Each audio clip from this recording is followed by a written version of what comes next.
நைனாதீவு விகாராதிபதி தனிப்பட்ட நலன்களுக்காக யாழ்ப்பாணத்தில் இனத்தையும் மதத்தையும் காட்டிக் கொடுக்கிறார். எல்லாவல மேதானந்த தேரர் குற்றச்சாட்டு. தையட்டி திச விகாரை தொடர்பில் நைனாதீவு விகாராதிபதி மற்றும் சில தேரர்கள் தங்களின் தனிப்பட்ட நலன்களுக்காக இனத்தையும் மதத்தையும் காட்டிக் கொடுப்பதாக எல்லாவல மேதானந்த தேரர் குற்றம் சாட்டியுள்ளார். சிங்கள இணையதளம் ஒன்றுக்கு வழங்கிய செவ்வியிலேயே அவர் இதனை தெரிவித்துள்ளார். Discover the magic of Sri Lanka with Satkin Holidays. Book your unforgettable adventure today with Satkin Holidays. Yazhpanam தொடர்பில் இவர்களின் அறிக்கைகளை தங்களின் வாயால் தானா சொன்னார்களா என்பது சந்தேகமே. அதில் ஒன்று, யாழ்ப்பாணத்தில் சிங்கள பௌத்தர்கள் மற்றும் பௌத்த தேரர்கள் இருக்கவில்லை என்பது ஏற்றுக்கொள்ள முடியாதது.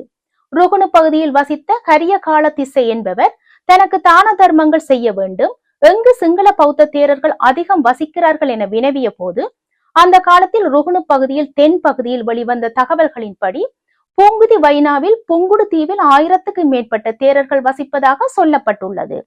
அதனைத் தொடர்ந்து அங்கு சென்று அவர் பல தான தர்மங்களை செய்து படகு சேவையையும் ஆரம்பித்து வைத்துள்ளார்.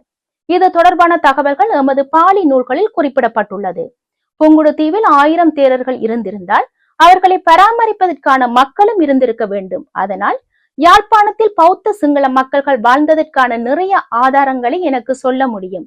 எந்த சாட்சியங்களை கொண்டு சிங்கள பௌத்தர்கள் யாழ்ப்பாணத்தில் இல்லை என தெரிவித்தார்கள் என தெளிவுபடுத்த வேண்டும் எனவும் தெரிவித்துள்ளார்.